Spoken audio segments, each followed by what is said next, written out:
all of a sudden, the ceiling caved in onto their desk, and there's a fire all around them. We're under attack, and then the line went dead, and he was killed right there.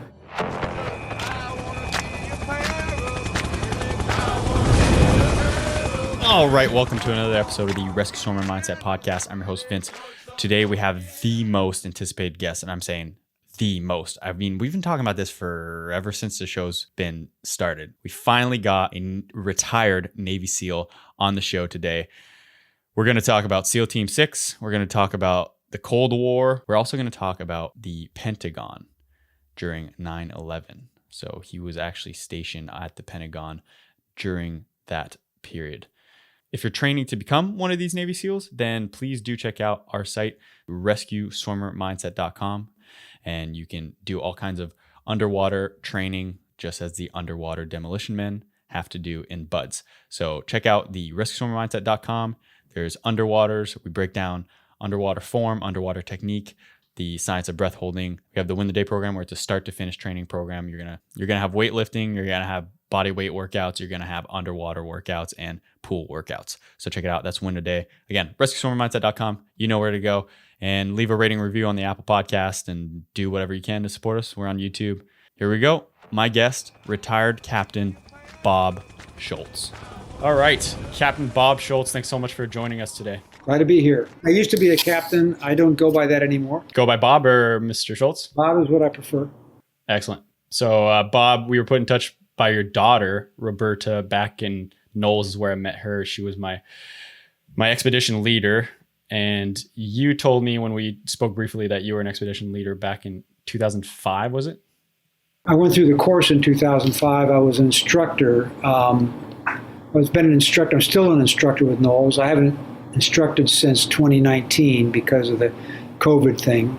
And so I'm not sure how much I will continue to instruct, but I'm an instructor. She's actually a course leader, an expedition leader. I am someone who is an instructor that goes along with the expedition leader.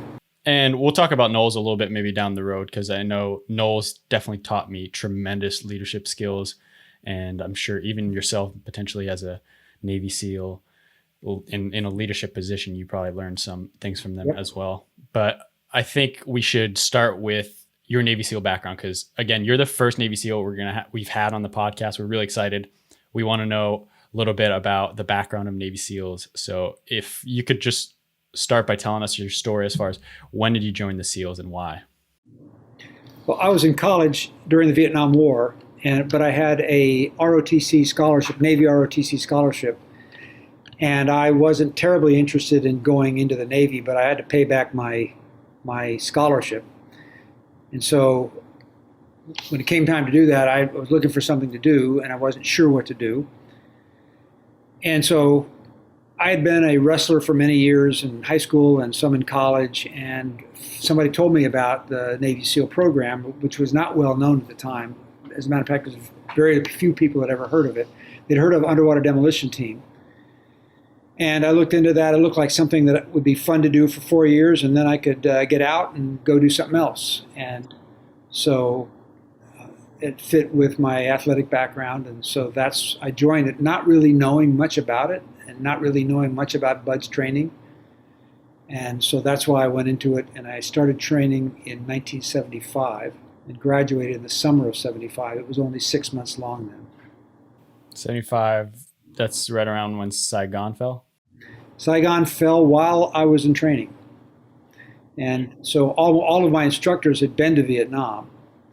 And so I felt like, in listening to their stories, I felt like I'd almost been to Vietnam when I got through SEAL training, because I'd heard so much about it. Then I continued to do a lot of reading about it, because all the NCOs that I worked with afterwards, when I came in the teams, had all were Vietnam era vets. Most of them were. And so I did do a lot of reading about Vietnam. And I actually just finished a fabulous book about Vietnam just a couple of days ago, one of the best I've read about it. So it's still very much part of my heritage. Now the guys graduate from SEAL training. Now all of their instructors have been to Iraq or Afghanistan. That war is more or less over. So they're getting all of this. They're kind of where I was 45 years ago, being taught by people who were in a war that's now over. What were the dynamics like as far as these instructors that had been through that war? Was it leaking into the training in any sense, shape, or form? For sure. That's what their whole frame of reference was running operations against the Viet Cong, largely against the Viet Cong, because the SEALs worked against the Viet Cong, the Marines and the Army, the more larger conventional forces worked against the North Vietnamese Army. And so their mindset was going into jungles, going into rivers and canals, and we had one of my instructors was a Medal of Honor recipient, and we had several who were other high combat awards. We heard about it a lot, and they were training us to fight the way they had been trained to fight and the way they had survived fighting. The challenge is today, the same thing is happening. The guys that are training our guys now are training them for that war, and I don't believe, and neither does the leadership, that we're going to be fighting against Stone Age people in the mountains of a underdeveloped country again. And so how do we change the training to what the more likely scenarios are against a much more sophisticated enemy in other settings? And so that it's an interesting, similar dilemma. And how would you train somebody for basically for a future battle that you don't have experience of? You have to get your futurists together and look at what the possibilities are, and they look at the scenarios. There is a whole science and art of looking out into the future and projecting, and so mostly we're looking at having to potentially fight against a more sophisticated enemy. All of the things that we take for granted, which is having complete command of the skies, and being able to fly in and out, having all of the sensors that we can use to find them, and assuming that they don't have them. Well, what if we're fighting somebody who also has a sophisticated air force and also has night vision devices and thermal imaging devices and all of the technology that we have and have used? That's going to require quite a bit different degree of sophistication in the way we do our operations. Without speaking too off the cuff, what would you predict the future potentially looks like, and against which enemy? I really have no idea.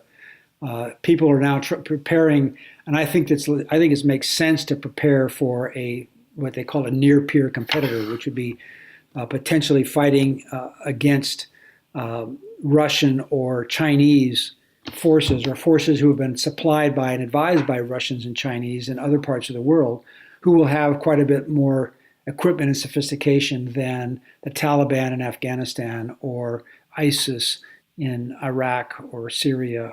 And so if that's the case, and some of those scenarios may take place in Africa, they may take place in Southeast Asia or Southwest Asia, we've got to be a lot more careful. I don't want to get too philosophical with this question. We'll get back on track. But do you think humanity will ever get to a point where war is minimal as far as mass casualties and battles between countries? Well, it's already moving in that direction. We've had far fewer people killed in wars in the last since World War II than we have ever had in history. And so, we're pretty upset about having lost 50,000 people in Vietnam. There were 50,000. We'd lose 50,000 people in a day in World War I and World War II. So, what would Stalin say? A single life is a tragedy, but a lot of lives is just a statistic. And so I don't think so. We're going to get to that in my lifetime or yours. But the nature of war is going to change, and the stakes are getting higher certainly with chemical, biological, nuclear issues of being proliferated and bad actors having access to those things. Let's get back to your training. So, Buds, is anything specific in your training based on that Vietnam history? Like, would you have an example of something that the instructor specifically did that was this is what they learned in the field in Vietnam? Well, we did a lot more stuff, riverine things, because they were doing a lot of riverine things. And a lot of the patrolling techniques that they were using then, we're still using today. But we also have technology today that we didn't have back then. So we were learning the fundamentals of small unit patrolling, which is not much different today than it was back then. And though, again, it's augmented by GPS. Guys don't get lost as much as we used to get lost. And the night vision technology is much better. And the thermal imaging and the air top cover support, having a platform, an eye in the sky that can see you and every one of your people and see where the bad guy is, and you can talk to him. And I know people who were in operations where they're talking to a predator who's saying, hey, there's a bunch of bad guys coming, and they've got 50 caliber machine guns mounted on their Toyota Land Cruisers. You better get the hell out of there. And otherwise they would have known, and they would pull out. We didn't have those kind of options in the past. So, but the fundamentals of patrolling and fields of fire and maintaining accountability of your people and things of that nature are still valid today. Really broad question here, but what would be one of the biggest things that the U.S. Armed Forces learned in Vietnam as far as how to operate in combat? It's interesting because I just finished that book that I said, which was so good. I lead another reading group of all Navy SEALs, and we just read this book called Matterhorn, which is written by a Marine who was a Rhodes Scholar and a Navy Cross recipient. And this is the way the Marines fought. And one of the guys came back to me and said, boy, if we'd have just fought with more unconventional warfare in that war, maybe we could have won. I don't think so. I think that one of the things that we learned in that war, that's just my perspective. Other people will disagree with me. And I think we've learned it again in the Taliban, fighting the Taliban in Afghanistan and possibly in Iraq as well. Unless the people we're supporting, the host nation, unless they've got a really strong belief in what they're fighting for, we can't come in and inject them with that belief. And if we're fighting somebody else, the bad guys in that country, the revolutionaries, the insurrectionists, believe so strongly in what they're doing that they're willing to keep fighting and to keep dying for it, we're not going to win. And we would not have won that war in Vietnam if we'd done a whole bunch of other things, because people weren't fighting for anything. The government in Vietnam was not strong enough to earn anybody's support or loyalty. Whereas the Viet Cong and North Vietnamese Army, they believed in what they were doing much more so than either our forces or the ARVN did. Yeah, I've read a couple books as well, and it's just the commitment as well of the populace in sacrificing themselves fully for their country. And that shows in the history, because there's a lot of people that tried to take over Vietnam in different ways. The French. It was the French. The Chinese also struggled with that, and that's how we won the Revolutionary War. Likewise, we had people who were much more committed than the Brits who were being sent over here by King George, and we just kept coming at them and coming at them and coming at them, and finally they went okay. I recall I read this book about, I forget the name. It's basically the most renowned and probably an advantageous spy for the Viet Cong. I don't recall his name, but he basically came to America, studied at very renowned, prestigious universities, went back and was there in Saigon, now Ho Chi Minh. He was, I believe, a journalist, and he was able to get the most detailed intel to get back to the Viet Cong. And I think he was hiding in spring rolls. It's like he had somebody picking it up. I think there's another book that I read recently that was written, and it got the Pulitzer Prize, I believe, called The Sympathizer, which is a novel and a similar type story. But it's a novelized version of a guy who was embedded in the group that was allowed to leave, that was left Vietnam and came over here in order to gather intelligence and so in the novel case, he then, while living here, he's still reporting back to his bosses in Vietnam, but he's also slowly getting converted to our way of life. and they became suspicious of him. Very great book, by the way, beautifully written. The Sympathizer. I have a whole list of books you've recommended me now, and they're on my Amazon list. Put that one on there too. Yeah, okay. Most people that listen to this podcast are ambitious about heading down some kind of elite military route, whether that be rescue swimmer, Navy SEAL, Air Force PJ, whatever. So I think a good question would be, what was the most challenging part of your training in becoming a SEAL, whether that be physically or mentally, when you were starting off? Oof. Well, I think one, in my case, I really didn't know what I was getting into. And so and that was probably an advantage because, would I have gone there if I would have, because I was pretty confident in myself. I had been through a lot of tough training in football and wrestling and whatnot, and wanted to take on the challenge. I tell people that you've got to put yourself through difficult circumstances. If this is if the first time you've ever been through a really tough program is when you go to BUD/S, your chances of getting through are not that great. And NOLS, for example, is a good start for people. They spend a lot of time getting comfortable out in the mountains with other people, having learned to work with other people, being uncomfortable, nervous, having to make decisions. I also tell people probably the best athletic endeavor that would prepare somebody for not just BUD/S, but for CCT or PJ training. Both those are really great programs. Would be adventure racing. Because adventure racing requires a breadth of skills, and you've got to do that you got to continue to perform night and day when you're tired, when you're exhausted, and you just got to keep going. What's adventure racing? 2, 3, 4, 5-day races. Usually 2 or 3 people. Sometimes the 𝐒𝐰𝐬𝐬𝐿𝐷 is like 4 or 5 people, and the whole group has got to get through, and they have to do, there's everything from kayaking and paddling to rock climbing and biking and everything, and it goes, and you've got to figure out how and when to rest and sleep, and my son did adventure racing. He did several races with one of his best friends when he was at the Naval Academy, and both of them were back-to-back honor men in their classes. And I would probably say that the adventure racing probably had something to do with it, because going through Hell Week is kind of that way. Only on an adventure race, you don't have anybody screaming at you, making you try to motivate you to get you angry to keep going. You have to do it all on your own. That's cool. I've never heard of that.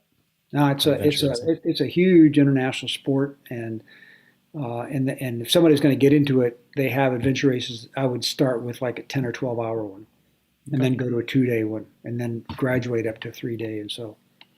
And hopefully, as a partner with partners. Hopefully, we'll have your son on the podcast, who's still an active Navy SEAL as well. Correct? He is not sure what the protocols are for an active duty guy speaking.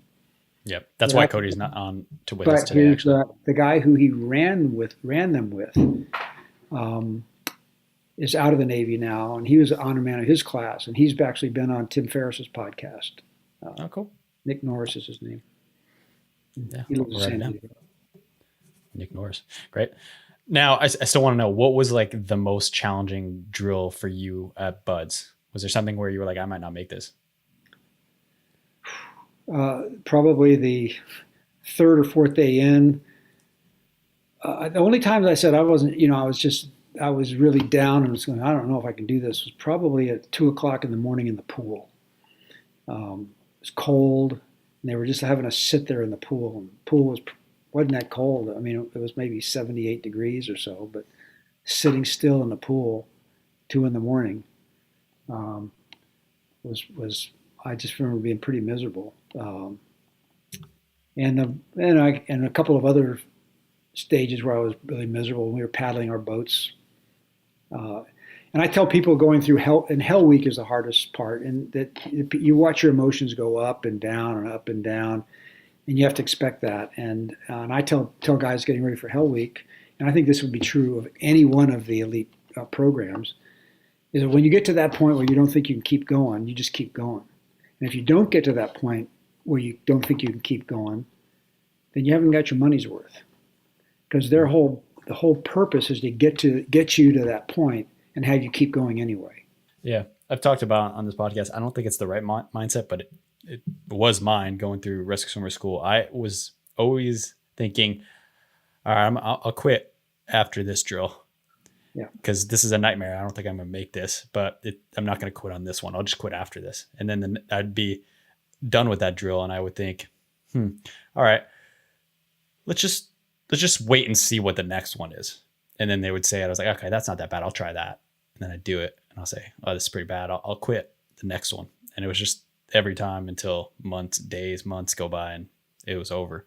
I don't think that's necessarily the right mindset, but well, I think it is the right mindset. That's exactly what we tell guys is you just get to the next, if you're on a run, you think you can quit, you just get to the next telephone pole. Yep.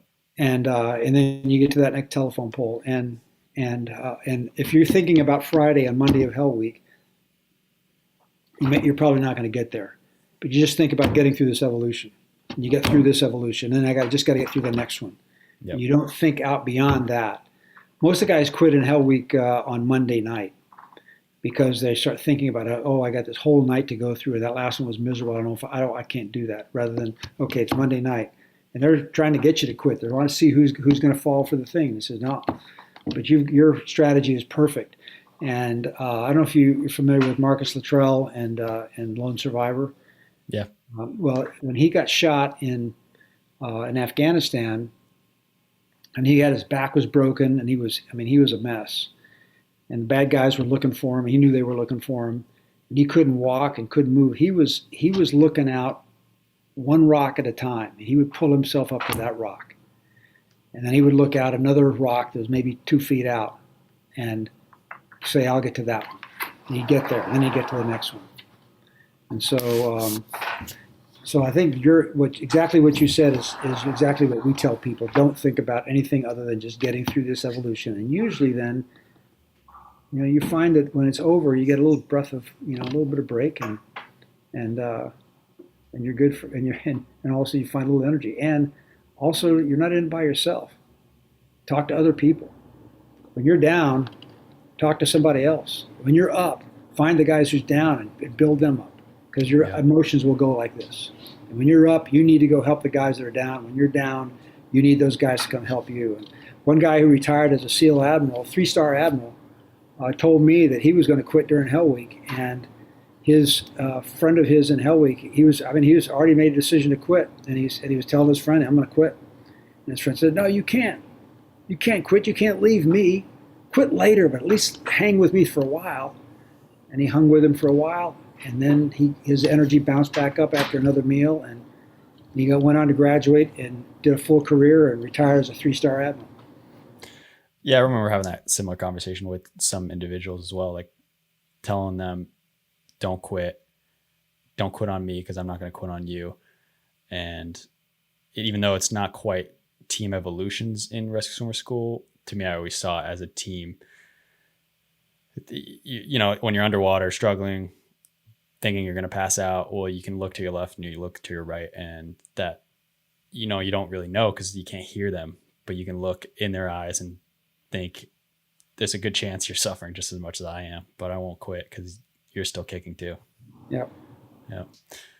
So you get through BUD/S, and we talked a little bit about you going to, is it Norway, your next station? No, I did a tour at Underwater Demolition Team 21, and then I went over to SEAL Team 2 and did a platoon commander tour there. And then after that, I got the opportunity to go be the exchange officer with the German Navy SEALs in the Baltic. So I did that for 2 years up in a little town called Eckernförde and worked with those guys. Really great organization. It's much smaller than the SEALs. There's only a total of 40 of them. Entire one team, and their focus is almost exclusively in the water. And they were also great parachutists, and so I spent 2 years with them, and then I came back. These are German, as in not Navy SEALs from the U.S. in Germany, but German Navy SEALs. Yeah, they call themselves the Kampfschwimmer-Kompanie. That's Combat Swimmer Company. It's all one word in German. Is it tailored partly after the U.S. Navy SEALs, or they've got their own thing going on? They are tailored more after the 𝐒𝐚𝐦𝐿𝐵𝐼𝐻𝑒𝐼𝑔𝑠 Commando from World War II. They had a pretty capable group of combat swimmers and maritime commandos working for the Third Reich. And after, in the 1950s, when the German military decided to rebuild, we decided to let them rebuild, and they joined NATO. In the 1950s, they formed up their own commando units and included a maritime commando unit. And so I was there in 1980 to 82. I was the third exchange officer with them. What were they training for? What type of missions? We were training primarily in case the Soviet Union attacked Europe and took over Germany, and so their missions were primarily against Soviet targets in what was then East Germany and Poland. And so they were training for that sort of thing, and primarily commando unit, small groups of guys going ashore but not very far, coming back to the water, in harbor sneak attacks against ships and harbor facilities, that sort of thing. Cool. Still what they do. Cool. Then we get to your service during the Cold War, which was in Norway? No, it was in Scotland. I went to be the XO of we had a unit in Scotland which trained with all of our counterparts, mostly in Northern Europe. And that included the Norwegians, and we did a lot of work with the Norwegians. And because the anticipation was that the Soviet Union would come down from the Kola Peninsula up in the very northern part of Russia, take northern Norway and come down. And so we developed a close relationship with our Norwegian counterparts, the Marine Jaeger Company, and trained with them a lot. What were your duties as far as training them and preparing them for basically a Russian? Actually, they trained us. They were really good. They lived in that area, and so we brought to the table our ability to work with the Navy, the U.S. fleet, and so again, theoretically, we would have gone in. We would have gone in with them. Their people were much better on skis in the snow and the mountains than we were because they lived there all the time. We would go with them. We would go out to targets, and we would use laser target designation. We had the gear. We would talk to the air crews, and we would be able to put precision munitions on targets with them. And we would also have liaison with other U.S. forces that might be working in that area. They were training us in operating in commando operations in their AO. And you started talking to me about the history of where their training sourced from in World War II. Yeah, there's a book called The Shetland Bus, which was about the insertion of. They worked out of Shetland, a bunch of, and I think they were associated with the SOE, the British SOE, that was training Norwegians and getting them inserted into what was then Nazi-occupied Norway. And the guy who wrote the book, The Shetland Bus, did a bunch of different stories of operations that they did, and there's some really incredible ones. And I found studying the guerrilla operations that were run against the Nazis in Norway fascinating. And one of those stories in the Shetland Bus was the story about that he was fascinated by. He wrote a separate book called We Die Alone, in which the operation was busted on insertion. A bunch of people were killed, including Nazis and whatnot, and one guy escaped. And the whole story is about his escape on that initial insertion, and how he survived being hunted all the way, going in the wintertime, all the way across Norway, and finally got into Finland. What's his name? Jan Balsrud or something like that. Yeah, but We Die Alone is the book. I've read it a couple times. And anybody who reads it can't. I mean, it's like stay up all night long reading it. I got the audiobook from my local library actually for that one. Did you? Yeah. And did you listen to it? I only started it. I wanted to try to knock out a little bit before our podcast because I think it's an incredible story. How far did he travel? I'm not sure, but he was actually. It was really. He had help, but he would have to be very careful getting. I mean, the Norwegians did not like the Nazis, but any Norwegian that was caught supporting a saboteur would have been killed. and their family killed. So he had to find people who were willing to put themselves at great risk to support him, to keep him alive. And then they would then, while they're feeding him and keeping him from freezing to death and giving him some stuff, they've got him hidden and they're covering their tracks. They're meanwhile through their trusted network finding somebody else who is trustworthy, that they can take him off their hands and get him someplace to the next place. And sometimes they would say, okay, we've given you some food, here's some skis. Now, if you can get to this village on the other side of these mountains, go there and I will somehow get word to my friend 𝐂𝐚𝐦𝐿 that you're to keep an eye out for you in this area. I mean, is that kind of steps. And finally, he was at the end, he was staying alive in a snow cave up on a glacier, and people would just go up to that snow cave and give him food. But he had to with a pocket knife, he had to take his own toes off because they were frozen and gangrenous. That's a story of resilience. Yeah, I look forward to that one. Yeah, you'll like it, I promise. Okay. So what is your actual duty when you're there as an XO? I'm just basically doing XO stuff. I mean, managing the command, keeping the SEALs, trying to keep them out of trouble, which is almost a full-time job. I mean, I'm basically in Scotland, and we had 2 platoons of SEALs there, 1 or 2, sometimes 2, 1. And when we can't keep them busy, they're going into town, and all the guys in Scotland at that point were mostly young men were out of work on the dole. And there were some pretty good-looking Scottish women who thought that getting a Yank, all the Yanks come in, they got money. The Scottish men don't. The girls are being drawn to the guys with money, the American confident, athletic young guys with money. The local guys weren't too happy about that. There were a lot of fights, and a number of our guys married Scottish girls. How did those fights turn out between SEALs and Scottish? Depended on the size and of the Scottish guy. I don't know. I never really think of a SEAL getting into a bar fight type of thing, but I would assume if that did occur, the SEAL would come out on top just due to his training. Well, there's a myth that the SEALs have all had a lot of hand-to-hand combat and whatnot, and that's just not true. It wasn't true then. Actually, they get a fair amount of it now as part of the whole basic training package. But back then, if you had it, it was something you did on your own. Now it's built in, and the reason why it's built in now is because, particularly in the war in Afghanistan, if you go into a house and people think that you're a threat, and if you don't have any other option but to shoot the guy, then you're going to be killing people who we don't want to kill. So we want to be able to escalate force up and down depending on the demands of the circumstances. And having good skills in hand-to-hand can allow you to disable somebody or hurt them without killing them. And the most elite forces will only use the amount of violence which is absolutely necessary to resolve the situation and have the judgment to make that call.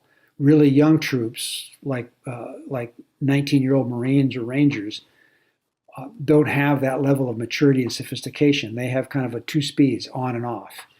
And what we expect of our SEALs, Army Special Forces guys, and CCT, PJ guys is to be older, more mature, and to be able to have the judgment to ratchet up violence to the requirement and then ratchet it back down. And that includes, particularly in close quarter battles and in going house to house, having the skills to resolve a situation without having to kill the people that you're engaged with. So what type of hand-to-hand combat are SEALs currently undergoing? I'm not too current on it, so I haven't been through it. I've watched some of the training. I do know a few years ago what they were doing. I went through a little bit of it myself at the very end of my career, just out of interest. But it's a combination of and you can't some of the mixed martial arts stuff. But you're trying to do that with body armor on and all of your kit and a gun. It's a different fight then. And so one of the things you try to do is you use your weapon, your AR-15 or whatever you've got there as part of your tool, as a tool to pop somebody in the head without shooting them, and butt stroking and that sort of thing. That's part of it, and also how to break holds, how to disable somebody without killing them, those sorts of things. Jiu-jitsu holds, and I don't know a lot about it now because I haven't been through it, but it's a lot more sophisticated now than it was when I went through. Any striking training per se, aside from weapon strikes? Probably. Yeah. Okay.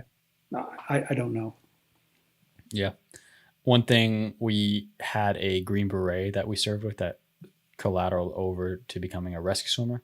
And we talked to him a little bit, asked him some questions about combat. And he was addressing if it was a fair fight, we had made a drastic mistake. So, because I think we had asked a similar question, do you ever have to do hand-to-hand combat and whatnot? And he said, if we got ourselves into that situation, something would have gone very wrong. There's no such thing as a fair fight. At least that's not what we shoot for. I think there's an argument to be made there. You don't want it to be a fair fight if you go in with the intention of being in a superior position all the time. But sometimes it isn't a fair fight. Sometimes you go in thinking that you've got this target and there's a whole bunch of people you don't know are there, or they've got weapons you don't know are there. And if it becomes unfair and the other side has the advantage, the whole issue of ratcheting up and down becomes basically ratcheting up, because then you're in a fight for your life. They're not interested in saving your life. And so if it gets to that point, then you've got to be able to use deadly force and use it unsparingly. Near the end of your career, you finished by working in the Pentagon, is that right? My second to the last tour was in the Pentagon. My last tour was at the Naval Academy. I was there on 9/11, yeah. Were you in the Pentagon when 9/11 happened?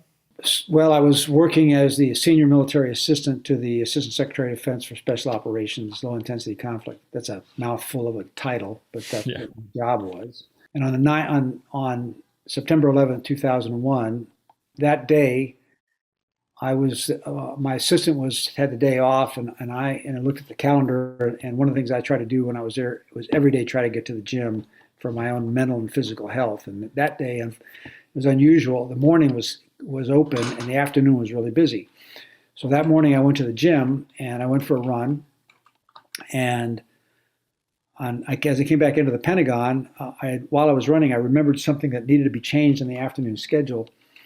And as I ran back into the Pentagon, there was a desk there at the old athletic club that was at the Pentagon, and there was somebody there. I said, I need to use your phone, call my office. And I called him, and I said, hey, listen, we need to change this afternoon schedule because so-and-so is not going to be coming until later and whatnot. And the sergeant picked up the phone in the office. He said, sir, we've been trying to get a hold of you for the last 45 minutes. The complete calendar is wiped clean. 2 airplanes have flown into the World Trade Center, and we believe it was a terrorist attack. I said, oh, okay, well, let me go quick change clothes. I'll be right there. So I went in and changed clothes, and while I was in changing clothes in the locker room, the alarm went off fire alarm went off. And so I finished changing clothes, went out, and I was in the northwest version of the northeast portion of the Pentagon. The airplane flew into the southwest portion of the Pentagon. I didn't feel anything. But when I went out, I saw all these people flooding out. I said 25,000 of my closest friends. And I said, what happened? And they said, well, we just heard an airplane flew into the Pentagon. And I said, where? What? They said, we don't know. Because, again, the Pentagon is so big, they did not feel it over there. And so I just jumped in with them for a while, and then I went, hey, I'm the kind of the XO of the office for the Assistant Secretary of Defense. I need to go around and see if our people are mustering at our muster location for fire drills and bomb scares and all of that. And we had a number of those fire drills, bomb scares. I I picked up a couple of other people that were part of our organization along the way. We went around the corner of the Pentagon and saw that that whole south parking lot, which is where we would have mustered, was completely filled with smoke.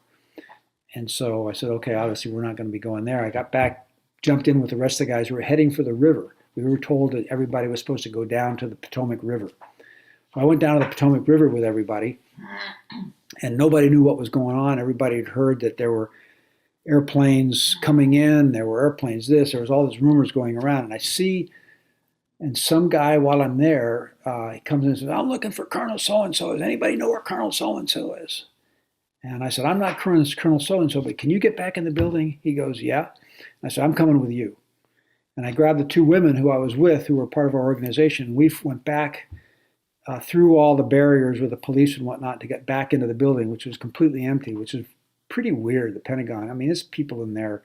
There's thousands of people in there 24 hours a day, 7 days a week, 365. I mean, Christmas Day, there'll be lights on and people moving around in that building. So we go back into this very empty building, and they went down to the center ring of the Pentagon, where in the middle of the Pentagon, we call it Ground Zero. And I went looking for my boss because I was his EA. What's an EA? Executive assistant to the Assistant Secretary of Defense. And I found him in a little room where we're trying to monitor what was going on in the National Military Command Center, but they were getting driven out of there by the acrid smoke coming from the fire, which was still burning. And at that point, the Secretary of Defense left, and he came up to where we were, which was an executive briefing room.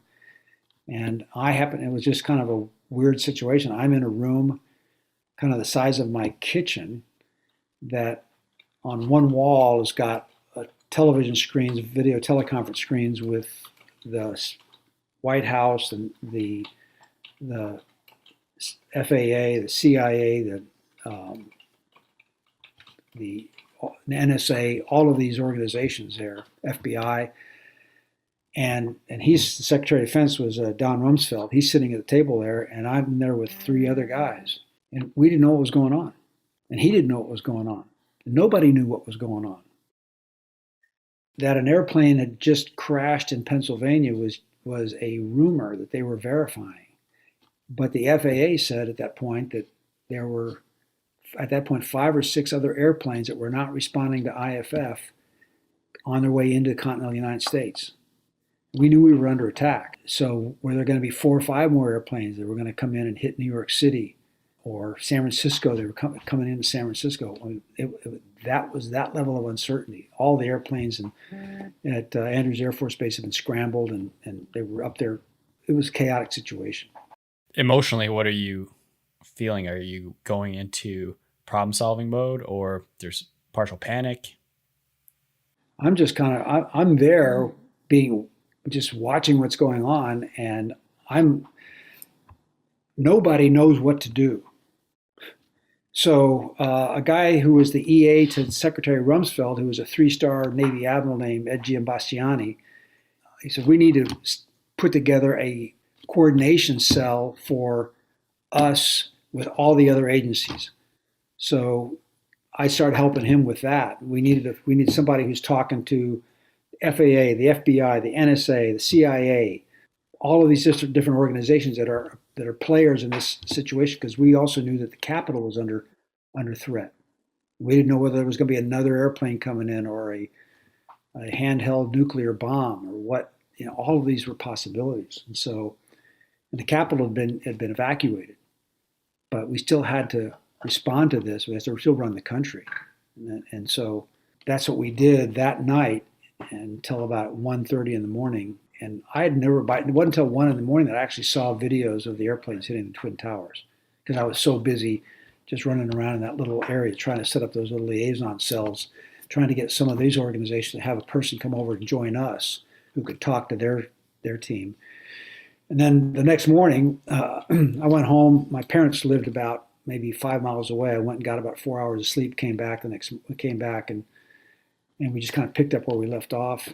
And it was, what the hell's going on? When's the next shoe going to drop for the next several days? And yeah, that's what it was. It was chaos and trying to create order out of chaos.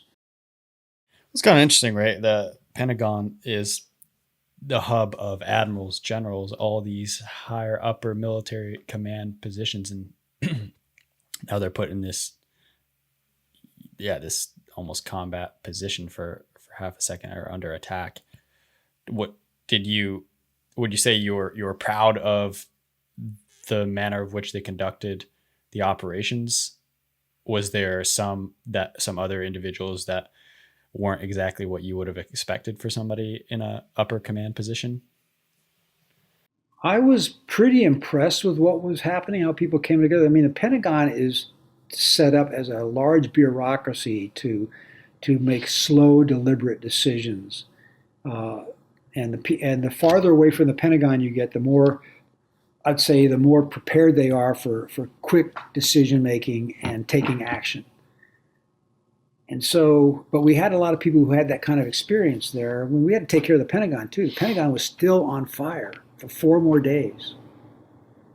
And we just lost 200 some people, I think, in the building itself, apart from the people that were in the airplane. And so we're dealing with that. And then there was kind of contingency planning, like what happens if a dirty nuclear bomb is set off in Washington, D.C.? What happens if we can't control this fire and we can't work out of the Pentagon? Well, there are alternate sites which are that were set up back in the Cold War for the potential nuclear, and these were kind of in mothballs, but we had to go resurrect these things. I mean, they were still around and they were sort of set up, but they hadn't paid a whole lot of attention to that. And so I went up with several people to try to set up an alternate command center in case the Pentagon went down. And then put people in those places and keep them informed in case suddenly we had to shift everything to be run out of there. It was really an interesting situation. We had no playbook. We were shooting from the hip. And I'm assuming that's confidential information as to where these alternate locations are, but is it a far distance away or it's still within the state? I didn't get there. We didn't walk there. Let's put it that way. Okay. And so I mean, they're close enough to where you can get there within a day or so. And I think there's a bunch of alternate sites. We looked at several alternate sites. We looked at some that and then the suitability. And it wasn't going to like we were going to just go to one. We were going to have several of them because the one was not set up to be able to run the Army, Navy, the Air Force, and the whole U.S. military. I mean, the Pentagon has got 25,000 people working in it or more, and so it wasn't probably for another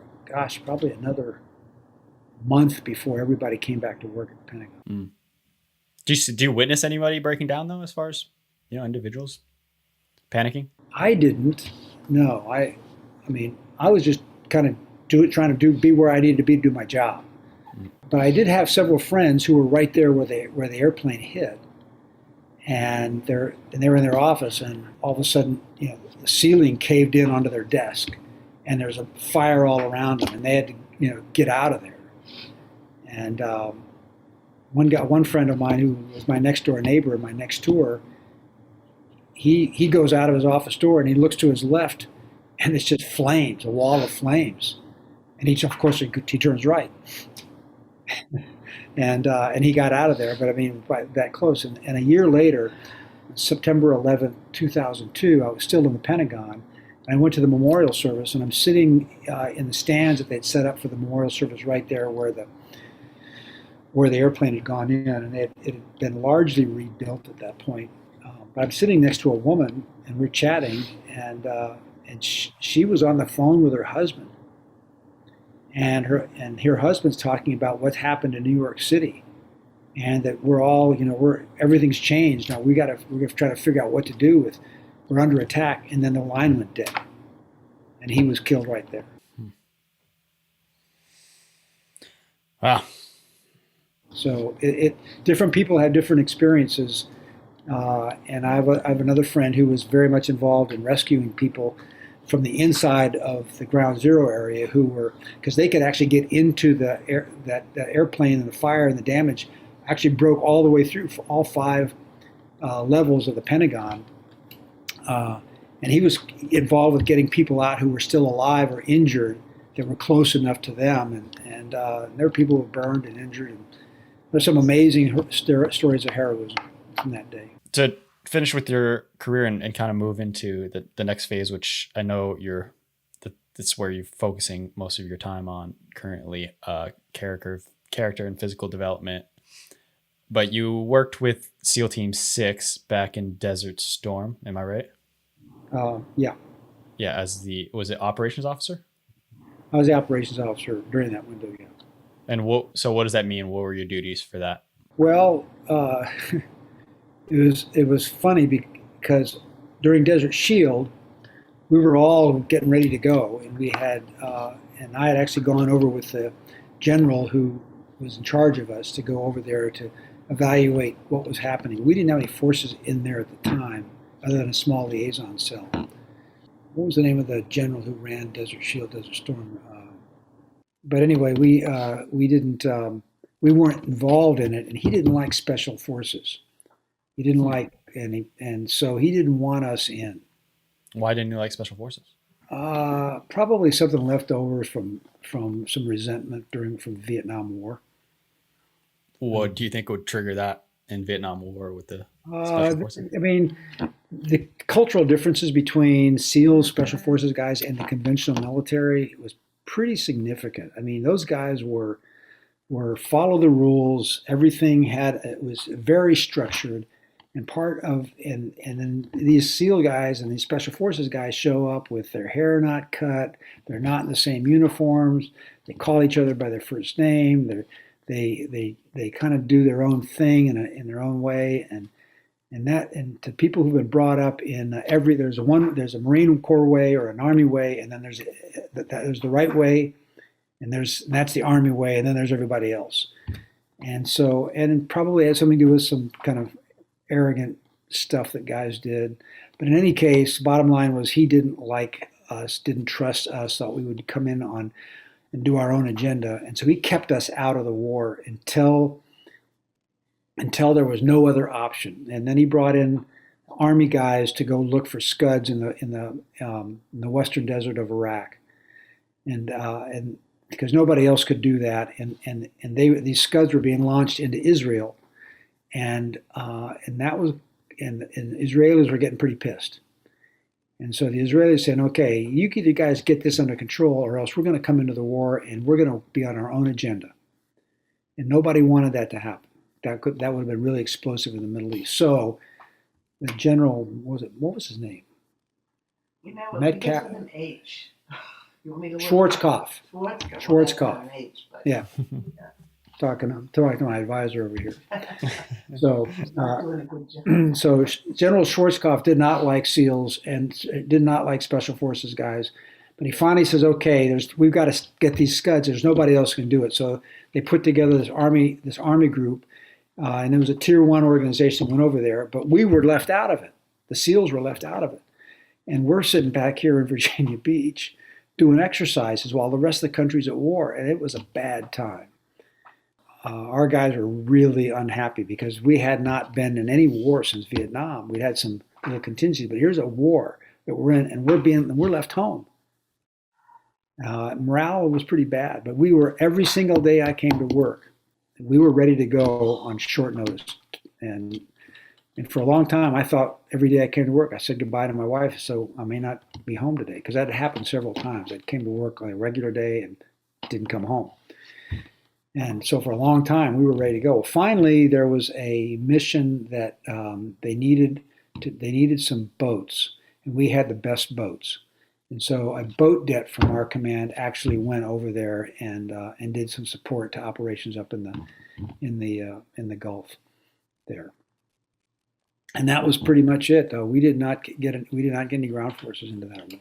So my job as the operations officer was just kind of managing all the guys. We also still had to have people on call for contingency, and we still had training stuff going on. We still had all the regular stuff going on in command, and we had this big morale problem that we're sitting at home, going to the range and going on exercises, while the rest of the guys are often fighting our nation's war. How do you influence morale at that point? Uh, I don't know.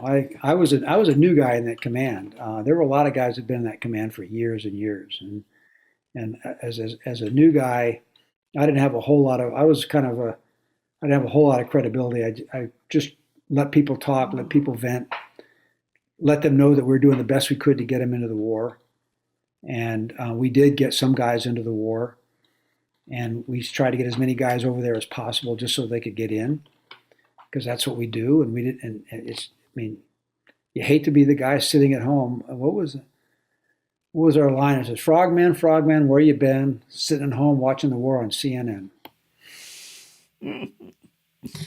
Yeah.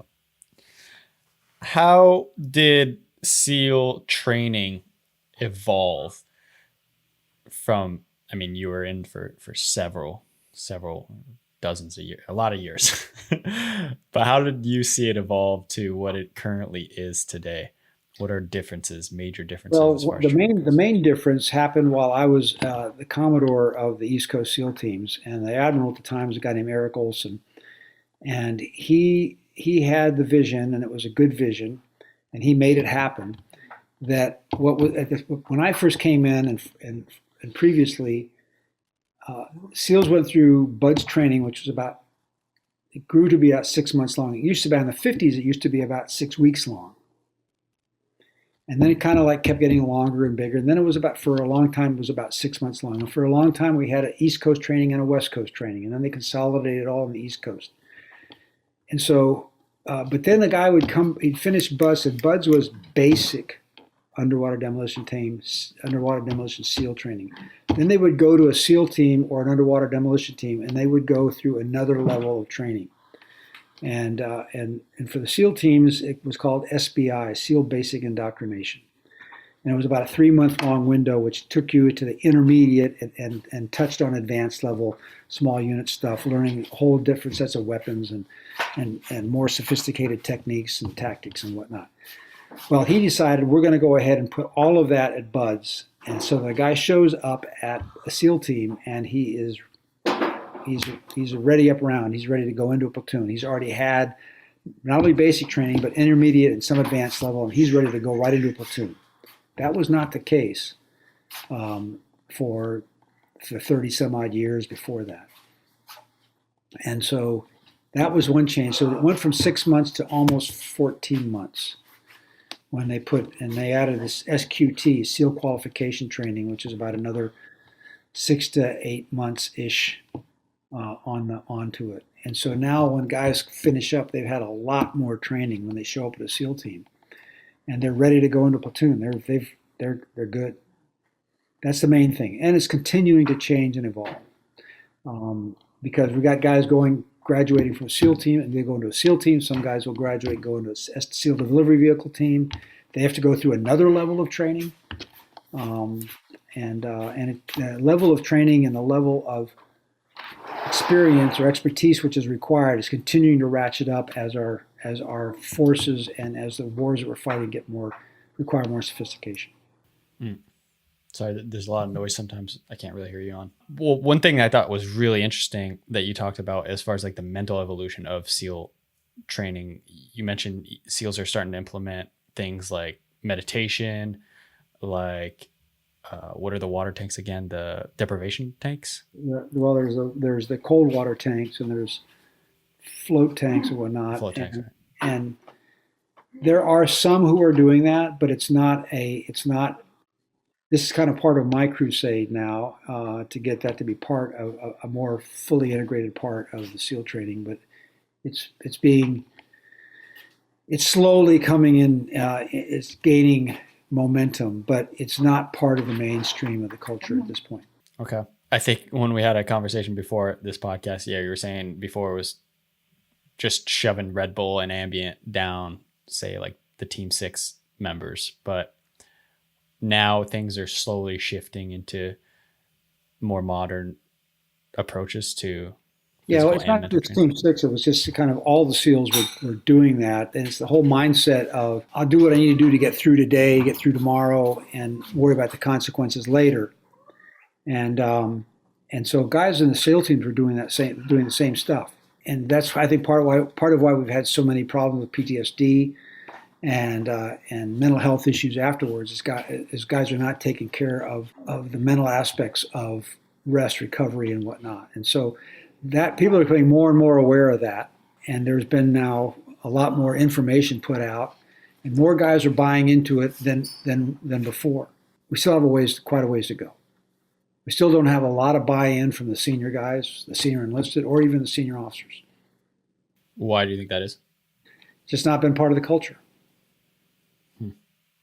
But I'll tell you what, I was trying to do this back 20 years ago when I was a group commander, and it's a lot farther along now than it was then. And there are more and more people. I just got done, when we last spoke, I was in Virginia Beach. I told you about that.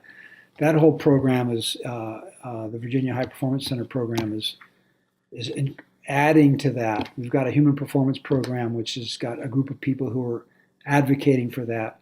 It's kind of growing from the bottom up. And I think that a lot of the leaders aren't aware that a lot of their people are really into this, but the Master Chiefs aren't. The 05s and 06s aren't, because it wasn't what they did. So that's just going to take time. Okay. As far as leadership goes, that's one other thing that we talked about as far as develop, because that was part of your duties, developing young and some more senior leadership. And one question I thought of is, what is a noticeable tell, if you will, in determining or when recruiting a strong leader? What are some tells potentially that somebody's a poor leader? Well, one of the things that's happened, which is a lot better than it used to be. I was thrust into leadership positions way before I was ready, and then I realized that. And when I got to be a senior guy, I kept trying to say, "Hey, you guys, don't be in such a big hurry to be a platoon commander, or to get early promoted. You want to be as prepared as you possibly can be to be a platoon commander, which basically means have as much experience as you can have." So we need to give guys that opportunity, and for example, your whole audience is familiar with the Eddie Gallagher case. Well, the kid who was in charge of Eddie Gallagher was not well enough prepared to deal with Eddie Gallagher. He's a good kid, good officer, and he was the honor man of his BUDS class, which is a strong indicator to me that he had a lot of potential. But he did not have enough self-confidence and maturity and experience to deal with a psychopath as a platoon chief. Could you briefly explain that story for those that don't know? Eddie Gallagher was in the news a lot. He was the guy who supposedly who was taken to court for stabbing to death a prisoner in Iraq, and he finally was convicted of having his picture taken with that guy. But the reality is he did a whole lot more. He did a whole lot of bad stuff before that. All he got convicted of was taking his picture with this dead guy. He claimed that he didn't kill him, but we've got a lot of. He was not somebody who, I think, he was not a good model for a SEAL. But the thing is he looked like he looked the part. Great shape, square jaw, blue eyes, and articulate. Almost a poster card, a picture poster guy of what you might think of as a SEAL chief. But the reality was there, and the platoon and the officer wasn't ready to deal with that. He didn't know how to deal with it. He wasn't sure what was going on, and he didn't know the realities of what his responsibilities were versus what the mythology that he might have bought into about what SEALs do in combat. What are some, again, potential tells to weed out these individuals that aren't fit for these different positions? You got to watch them and put them in situations and let them make decisions. And if you're making all the decisions for them, then you don't get a chance to see. And good leaders will let their people make decisions, and they'll give them left and right boundaries, and will coach them as to why, and give them feedback afterwards. Leaders make other leaders. They create leaders. They develop leaders. The coaching I give to guys is you've got to give your people a chance to lead, and then you've got to coach them. And the way you learn is by making mistakes. And if you hammer guys for making mistakes, then they're going to be scared to death to make decisions. So you have to there's a piece there that how do you develop your leaders rather than if you see your job is primarily just getting the job done, then all you do is you just get the job done as efficiently as possible. You just tell people what to do. You know how to do it. You've been in the, but you're not developing leaders that way. And I completely agree with you. One of the best leaders I've had was actually in 𝐂𝐚𝐦𝐿. His name is Jake. I wish I remembered his last name. You might know him, but he was the leader when I was with your daughter, Roberta. And yeah, it was his approach of putting trust in us to a point where sometimes we were a little unnerved, as in we thought, wait, liability wise, can 𝐂𝐚𝐿 even do that? Can we be given the reins like this to make these decisions, to be out on our own? Because, you know, some of the times we were just out on our own for multiple days without them whatsoever. And whenever we'd bring something up as far as an idea or an approach to an objective, every time he was just like, yeah, just try it out. And sometimes we were wrong, sometimes we were right. And you know that he knew what probably the most efficient method of doing it was, but he would rarely share it. And if he did, he would bring it to your attention, but in a very non-probing or non-directive way. Yeah. Well, and 𝐂𝐚𝐿 does that pretty well. And that's really that's not what we don't teach people to do that in the military very well. Because we're focused on getting the job done. And if you always give the job to the guy who knows how to do it, everybody else just falls in line, they don't learn.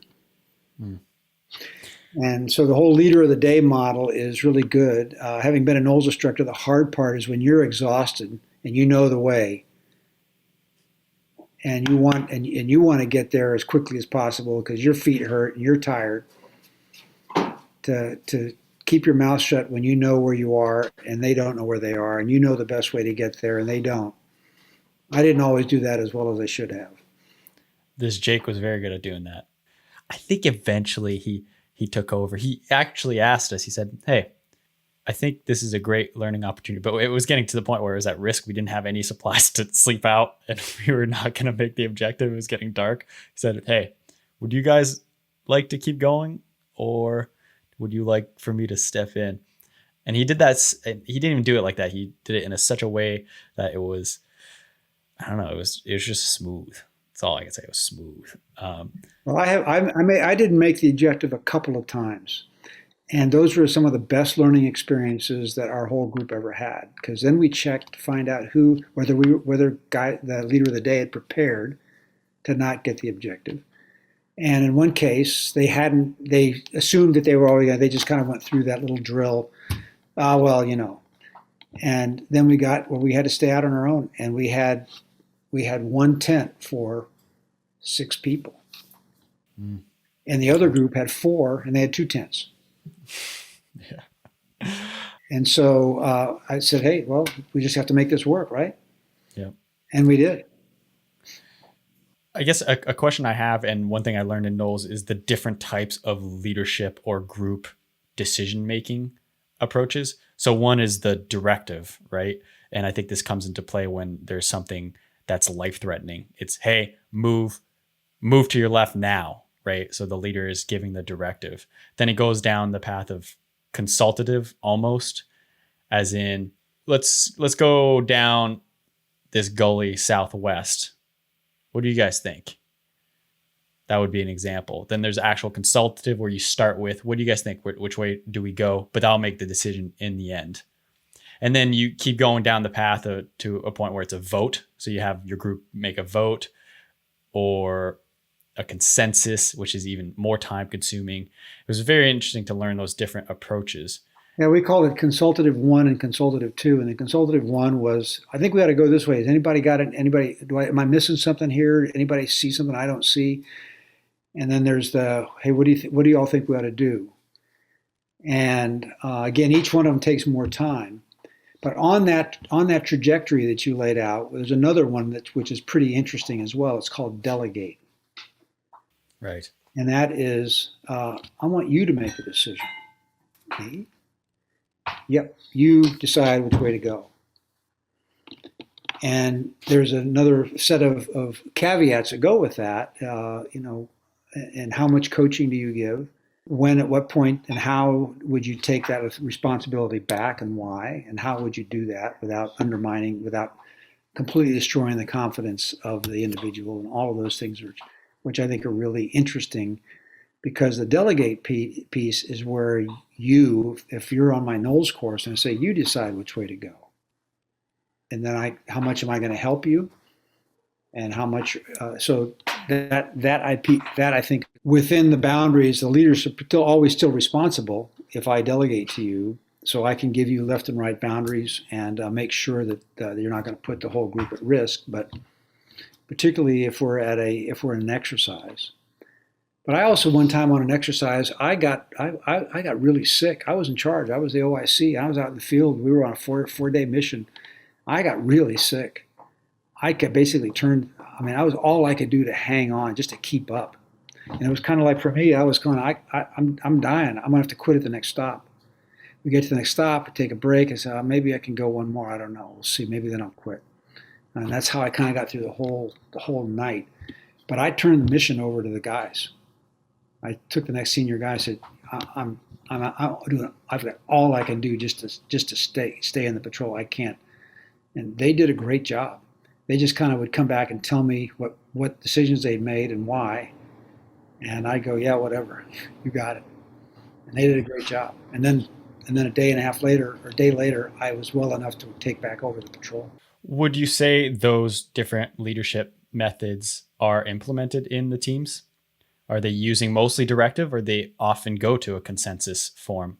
The best leaders, the most confident leaders, will move in that consultative 2 version, and may go to the consensus one. But it depends on how well the team has worked together. A young guy who's in charge for the first time is always kind of, the case with me and most guys, is they're trying to prove themselves. And they don't want to look like they don't know what the heck to do in front of their men or women, if we're in a mixed gender group. So they've kind of got to, they feel like I got to assert themselves. We're going to go do this, we're going to do that. The more confident guys will go, here's the way I see it, how do you all see it?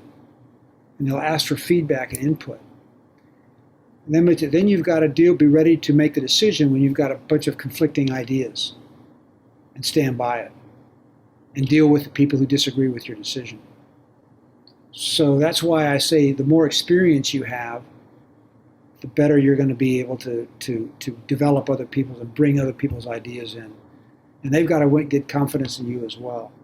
And that was kind of a cool thing that you see in the Lone Survivor movie, that decision they had to make, where there's that conversation of, do we let this hostage go? Do we kill this hostage? Do we bring this hostage with us?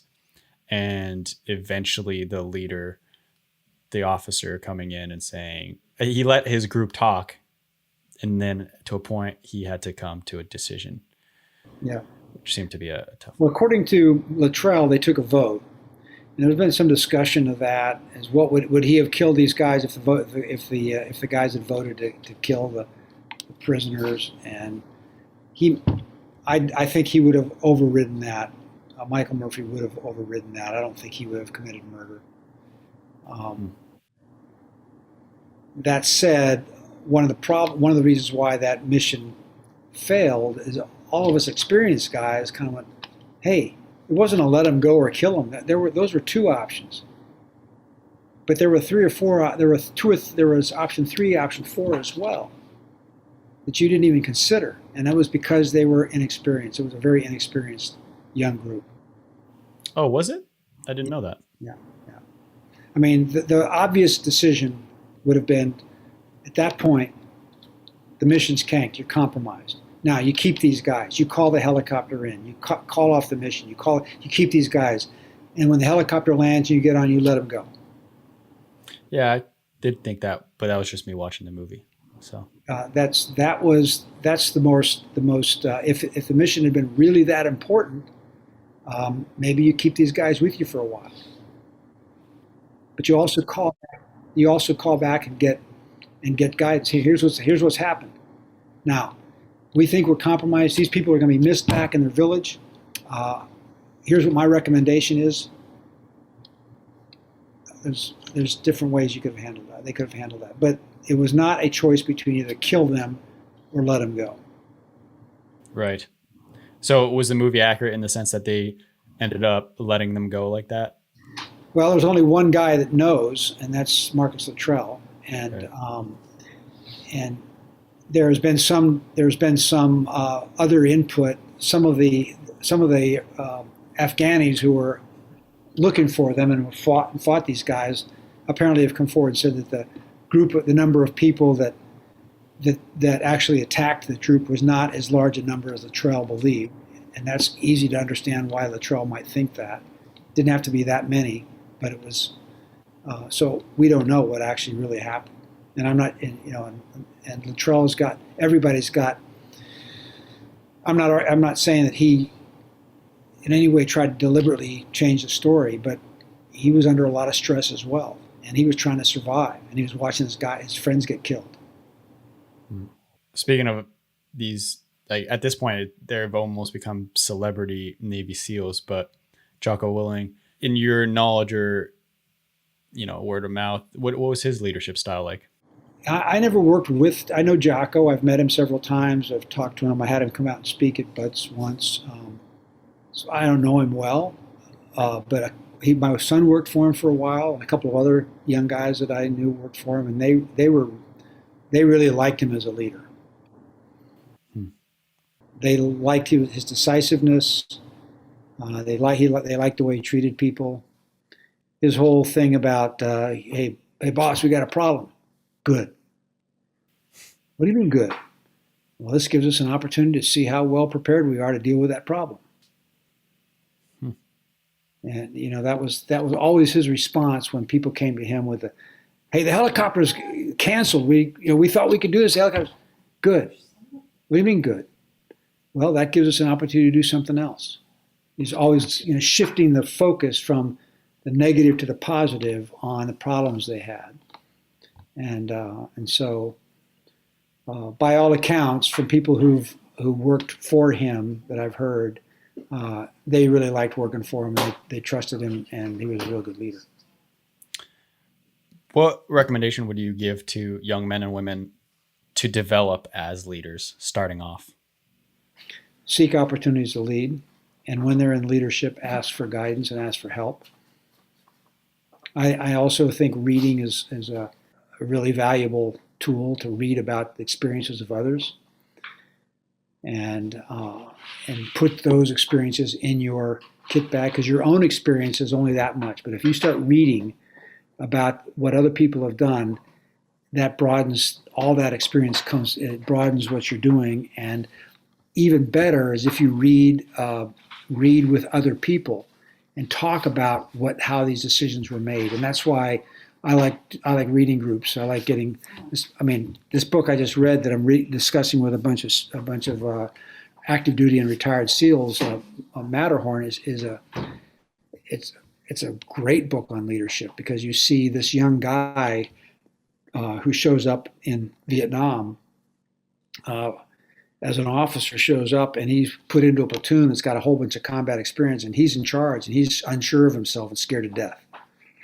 But you're inside his head, and he's kind of walking through how he's dealing with the situations, and he matures as a leader all the way through. A lot of close calls, and so that's what I would recommend. And that's also what General Mattis recommends too. General Mattis's book, Call Sign Chaos. I have not read it yet, but I will. It's highly recommended as a leadership book. And reading it by yourself, you're going to get maybe 20% out of it. Read it to you and couple of your friends reading it, and then getting together and say, what did you get out of it? What did you learn from it? What can you bring? What will you put into your toolbox for how you're going to lead from what he taught? That will amplify, double or triple what one gets out of any kind of book like that.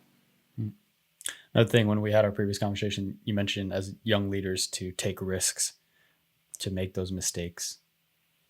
Yeah. And I've certainly come to find that. I remember one of my mistakes in Knowles' first semester hiking, there's a point where I don't think anybody specifically was the leader of the day, but as the instructors tend to do, took a step back. So we were left to our own devices and we were just trying to make a decision. I think we had to either we had two options. We thought we either had to go north or maybe northeast. And I was under pretty strong interpretation of the topography that we had to go north. And it got to a point where we were in that nothing's getting done phase. And we were two veterans at the time. We were both, all right, I don't care which way we go, but let's go somewhere. We're on this ridge. It's windy. We're cold. A decision's better than no decision. But for some reason, we were still in a not getting anywhere place. So my, I guess, anxiety, if you will, or my need to move, I was like, all right, I'll go scout. So I went my direction north. I didn't go that far. I only went maybe 100 yards. And I think I already had that preconceived notion of I'm right. So I went 100 yards, came back, and my mistake was getting back to the group and saying, it's that way. Trust me. And they still wanted to have the discussion. I was like, just trust me. I went. And then it opened up a can of worms later because the two options were mine or this other woman who thought we should go northeast.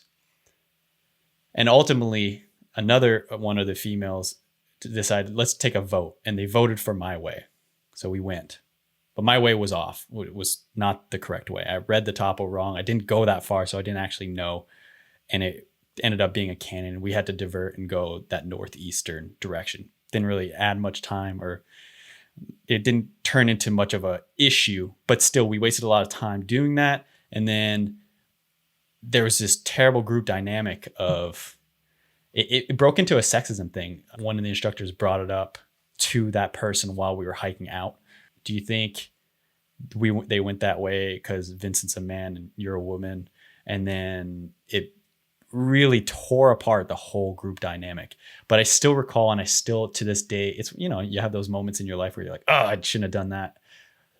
But saying, trust me, coming back with fairly poor information and saying, trust me, it's that way. It's not a good leadership way of doing it. The next time you say, trust me, what are they going to say? They're going to go, ah. Exactly. Yeah. Yeah. I can imagine it. How did the debrief go?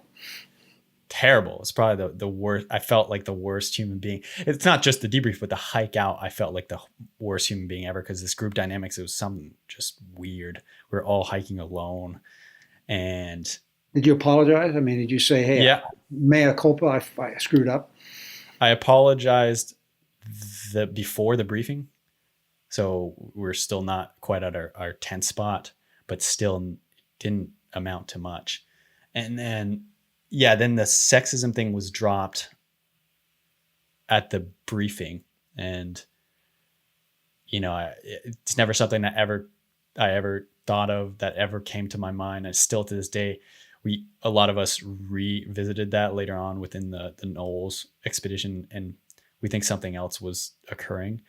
But still, it was one of those things where, if you're sexist, if you're racist, sometimes you don't realize it. And it definitely made me think for quite a while within that course of, maybe there was a sexism in that decision, in that vote process of everyone voting and me saying, trust me, I felt terrible is what I'm saying. Yeah. Yeah. Well, you kind of put your credibility on the line when you say, trust me, you better be pretty damn sure, because it's a different thing to say, I think this is the way to go, but I'm, we got to go and give it a chance. So you learned an important lesson. So there's one of those things that is, you feel badly about it now, but look at how much you've learned from it. You're not going to do that again. Right. As far as an older leader goes, somebody that's got more experience, what are some pitfalls to avoid, though, to make sure that you do keep on growing? Well, in my case, I think it's just constantly be having the humility to want to keep learning and to take risks in your own work, in your own life, and continuing to learn that way, and to have the humility to kind of go, maybe I'm wrong, because maybe you're wrong in almost every decision you make, but you got to make decisions, you got to commit to them. But as one gets older, in my case, as I've gotten older, I've gotten quite a bit more humble and less sure of myself in the decisions that I make, particularly when they affect other people. So I'm a lot more confident in the decisions that affect me. So anyway, that would probably be the best advice I could have, is just have the humility to know that what you don't know. And again, I'm not the first guy to say that. Kind of the older you get and the more you learn, the more you realize how little you know, and how much there is still to learn. And I mean, I'm still learning all the time. And the books I'm reading, I'm learning so much stuff I wish I'd known when I was a young man of 40. An old man's mind and a young man's body is the ultimate dream that no one can achieve. Captain, you were the first Navy SEAL that we've had on the show. Any advice for the young men and maybe women in the near future that want to go down that route? Make sure you have an idea of what you're getting into to begin with, because you're going to make a lot of sacrifices to do that.